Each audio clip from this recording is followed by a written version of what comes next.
One of the beautiful images we have on our synagogue stained glass windows, of course, is the image of the menorah. Last night we were privileged to light up the entire menorah with all 8 candles.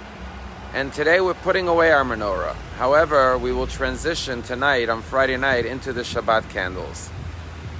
I heard a beautiful metaphor about the menorah. You know, when you go into your kids' room in the morning to wake them up, the alarm clock starts buzzing to get them out of bed. But unfortunately, the kids turn over and hit the snooze button and go right back to sleep. So what do you do when you want to get your kids out of bed and the alarm clock is not waking them up? You turn on all the lights, and once all the lights are on, your kids get out of bed.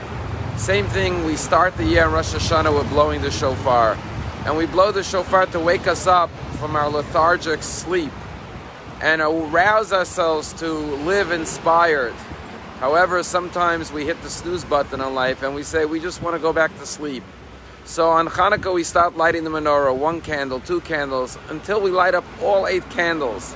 And at that point all the light is on in our lives. We're fully lit, as they say. And now we're ready to live inspired for the rest of the year, God willing, until next Hanukkah comes and delivers this message once again.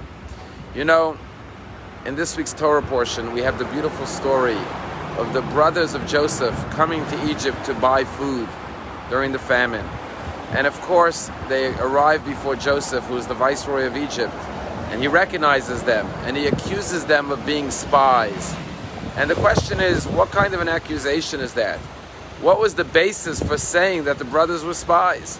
And our rabbis point out, Rashi says, that it says, Vayerdu Ache Yosef, the brothers of Joseph came down to Egypt. It doesn't say the sons of Jacob came down, it says the brothers of Joseph. And our rabbis tell us that it was 22 years after they sold him into slavery, and now they regretted it. And now they were looking for their brother in Egypt. And they said, if we're going to buy food, we won't just look for food, but rather we will look for our brother Joseph. So they entered through 10 different gates, the 10 brothers of the city. Perhaps one of them will encounter their brother, and they said, we will redeem our brother at all costs, no matter what it takes. And therefore Joseph was able to say, why did you come in through 10 gates if you just came to buy food? Clearly you are spies. And of course this leads to next week's Torah portion, where the brothers are reunited with Joseph when they show their determination to redeem Benjamin. He realizes they changed their ways. Last week we read about Joseph looking for his brothers, and his brothers threw him into a pit and sold him into slavery. This week, the brothers 22 years later are looking for Joseph. And when brothers look for one another, they find one another, and their healing begins even after a 22-year rift. And that's the message of the Hanukkah candles, followed by the Shabbat candles tonight. Hanukkah candles tells us that we, the descendants of the 12 tribes of Israel, have to be a light unto the world. We have to put our menorah in the window to illuminate the world. But the Shabbat candles tell us that first we have to gather around the Shabbat table with peace and harmony as a family. The Jewish people have to be whole and united. And then when we have our inner light from our homes, from our families, from our communities, then we could spread that light throughout the world. I want to share with you a story. I met in Israel a rabbi. His name is Rabbi Yachmiel Gorelik. He is the Chabad rabbi in Siberia, Russia. What's so remarkable is that his grandfather was sent to Siberia by the KGB for teaching Yiddishkeit. And now, after his grandfather immigrated to Israel, he, the grandson, is now returned to Siberia to reach out to the Jews in Siberia. And he tells an amazing story that in Siberia he built a 12-foot ice menorah.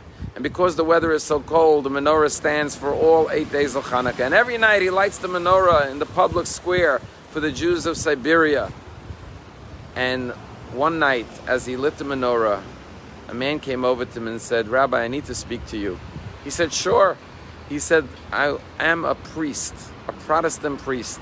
And usually people make confessions to me, but tonight I have to make a confession to you. I have to tell you that I am a Jew. My mother was Jewish, my grandmother was Jewish. And even my parishioners don't know I'm Jewish. But when I saw the menorah, I was filled with a sense of Jewish pride. And I had to come over and tell you that I am one of you, I am a fellow Jew. The rabbi embraced him, of course, and said, welcome. Welcome home, my fellow Jew, my brother. finally we have found each other. That is the message of Joseph and the brothers. That is the message of the Shabbat candles. We have to search for our brothers and sisters. We have to come together as families, as communities. We cannot allow there to be any rift, any division, any fragmentation amongst the Jewish people. And then when we find our inner light, the light of Shabbat, the light of peace, of tranquility within ourselves, within our hearts, within our families, then we will take that light and bring it out to the whole world. And together we will reunite with all of our fellow Jews around the world as we continue our mandate to be a light unto the nations. Wishing you a Shabbat Shalom.